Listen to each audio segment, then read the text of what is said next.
আপনার কি হয়? বোন? আমার খালাতো বোন। আপনি উদ্ধার করছেন? আমার নাম আলামিন। উদ্ধার করছেন আপনি? না, উদ্ধার কেউই করে না, ও নিজেই মারার পরে তারপরে নিজে থানায় এসে আত্মসমর্পণ করেছে। সেটি আসলে কয়টার দিকে?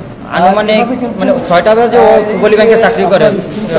6টা বাজে বাসায় গেছে, বাসায় যাওয়ার পরপরই আমার বাড়ি হলে কি এখান থেকে ওর বাসা থেকে প্রায় 17 কিলো দূরে।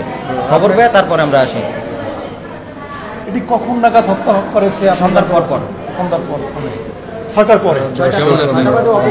ভালো আছেন দর্শক? আমরা যেটি জানতে পেরেছি যে আজকে কিন্তু এই যে স্বামী হতে স্ত্রী, ওই স্বামী ঘাতক স্বামীর নাম আবুল কালাম।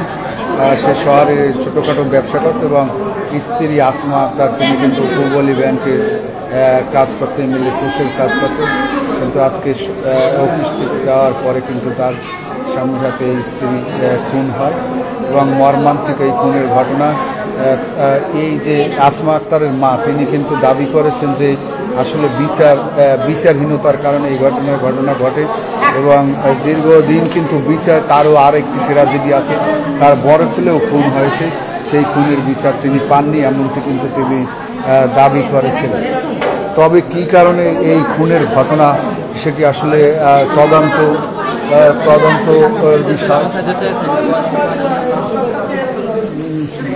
তদন্তের বিষয় আমরা আসলে যতদূর জানতে পেরেছি যে এই যে আবু কালাম, তিনি কিন্তু শহরের যে শহীদ স্মৃতি সড়ক বরিয়ালপাড়া থাকতো এক সময়, ওখানের বাসিন্দা। পরে কিন্তু তিনি শহরের বাগানবাড়ি বাসা ভাড়া করে থাকে।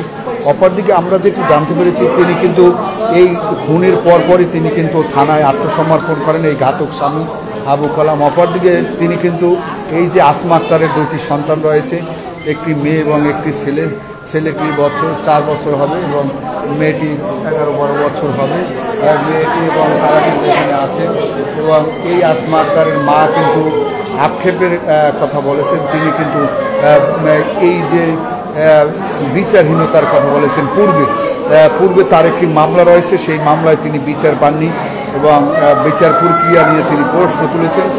অপরদিকে কিন্তু বাংলাদেশের যে নারী নির্যাতন, সেটির জন্য কিন্তু আইন কানুন আছে, কিন্তু সেটি যথাযথ বিচার হয় না এবং বিচারের দীর্ঘ সূত্রতার কারণে কিন্তু, বিচারহীনতার কারণে কিন্তু হত্যা এবং নারী নির্যাতন প্রতিনিয়ত বেরিয়ে চলছে।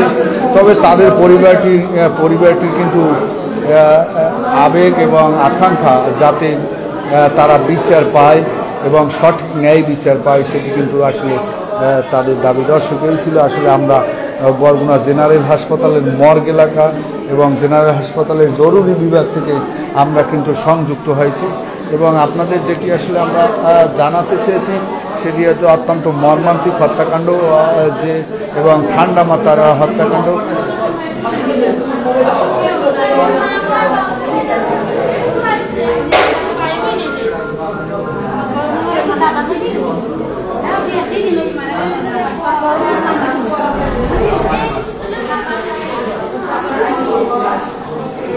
দর্শক, এই ছিল আসলে আমরা এখানে কিন্তু উৎসুক যে পাড়া প্রতিবেশী স্বজনদের আহাজারিতে বাতাস ভারী হয়ে উঠেছে এবং এই ছিল আসলে দর্শক।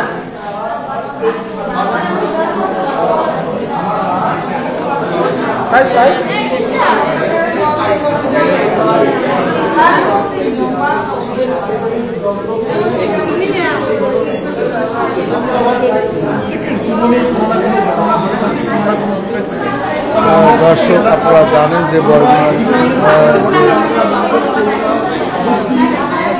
মাধ্যমে কিন্তু আমরা বড় বড় ভূমিকা থেকে আমরা আমাদের